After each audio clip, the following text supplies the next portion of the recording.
Good evening, everybody, and thank you for joining us on this wonderful January 29th, 2025. This is NBC News Channel 13's 13 Now, your own personalized YouTube newscast. I'm your friendly neighborhood anchor, Steve Coos, joining you on this fine evening. We're breaking down some of the top stories of the night. It is a cold night if you stepped out foot at any point today. We had some crazy weather conditions. To make matters worse, there's a few folks, well, dozens to be exact, up in Greene Island, the village of Greene Island, up here in Albany County, just north of Waterville. People in the village of Greene Island, they didn't have power for 9 hours today, stuck in the cold in their homes, their apartments, freezing conditions. This is what it looked like earlier today when folks were just trying to live. It is pitch black out there for 9 hours, no heat whatsoever. I mean, they had to go to some shelters, many people just to warm up, even to get access to power to recharge their phones, to check on their family and friends and everybody. They opened up a community center in the village of Greene Island. They're calling it a warming hut for visitors tonight who are without power and needed a warm place to be.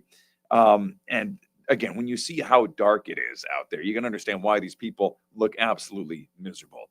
We had temperatures in the low 20s for many parts of the day. And as we get later into the night, it's dropping down into the teens. The power went out around noon today. It affected all of the 3,000 residents in the village of Greene Island. The local power authority there says they supply power to the residents in the village, but the issue is actually coming from National Grid, which supplies all that power in the area. National Grid says that outage was due to a power line that was taken down because of the stormy winter weather we had earlier today.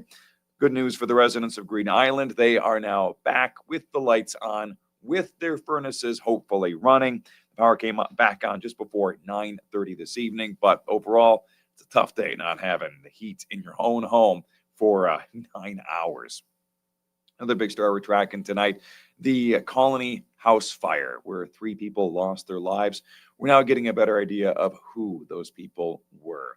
This is what it looked like when the fire broke out. Just horrible conditions. You see what's left of that house right there. Investigators are back on the scene today trying to figure out what caused this devastating house fire. The video of the fire you're seeing right here, this took place at 4 Locust Park. It's off of Central Avenue into the town of Colonie. State fire vehicles were parked outside for quite a long time, going in and out of the home to figure out what was happening with the place. 5 people were in this home when the fire started on Monday night. We're going to jump to some video here. You can see what it was like Monday night. 3 of those 5, sadly, weren't able to make it out. Officers have confirmed to us the victims in this case are Lynn Lyons. She's a 72-year-old woman. Her daughter, Caitlin Ryan, 33 years old, and Caitlin's husband, Timothy Ryan, who was 42 years old. Officials tell us the house was difficult to get into and even worse to get out of because of what they described as hoarding conditions inside that home. There was just a lot of stuff packed inside, meaning when the fire started, it took off quickly, and firefighters had a hard time getting in there. Timothy Ryan, he worked at a company called Premier Transportation. The company is now trying to collect money for him and the families of the 3 victims who died. They've got a GoFundMe account set up. We got a link to that on our website, wnyt.com. If you want to help the Ryan family and Lynn Lyons, they could certainly use some support, their family members, as they plan for a funeral now. Well, outside of that, here at News Channel 13, we do the 13 Now. I like to always end on a positive story. And we do have some positive news I am happy to report for you. This one coming to us out of Greene County. Do you remember that deadly plane crash we had in Greene County back in November? It was involving a pilot who was transporting a number of dogs that were up for adoption. He was transporting them across the country to find their forever homes. Well, not the guy in the middle here, but the one on the right. That is Whiskey here. He had 2 broken legs in this plane crash. The pilot, his name is Sok Kim, he was killed in the crash. Another dog died as well. But little Whiskey here, he survived. They call him the miracle pup.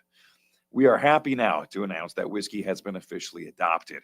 The animal shelter of Schoharie Valley announced that Whiskey's adoption will be finalized Saturday, February 1st. Whiskey, as I mentioned, broke 2 of his legs in that November crash. This was a special freedom flight. They call it the, quote, freedom flight. Pilot Sok Kim was a great hero, great human being, just trying to work with animals and get dogs to their forever homes so they could be adopted and not stuck in shelters or, worse yet, put down. Whiskey just is 6 months old still. He's undergone multiple surgeries. Finally, he is ready to go home with a new family. We wish that family all the best and much love to Whiskey going forward. Well, we're going to have all these top stories coming up here in just a few minutes on the BC News Channel live at 11 o'clock. We even have breaking news. Before I came on a couple minutes ago, we got word about a passenger jet in Washington, D.C. colliding in midair with a Black Hawk helicopter. We've seen some video of a fireball appearing in the skies over the airport in Washington, D.C. These aircrafts collided. We don't have any word on casualties or anybody who was injured or dead. But from what we're hearing and from what it looks like, the situation could be pretty bad. So tune in on NBC News Channel 13 in just a couple of minutes on NBC here locally in the capital region. We're going to be breaking down what is happening in D.C. tonight with this potentially deadly plane crash. In the meantime, thank you guys all so much for watching us. We always appreciate it. And we will have a lot more, just a few minutes. Hopefully we'll see you. Bye.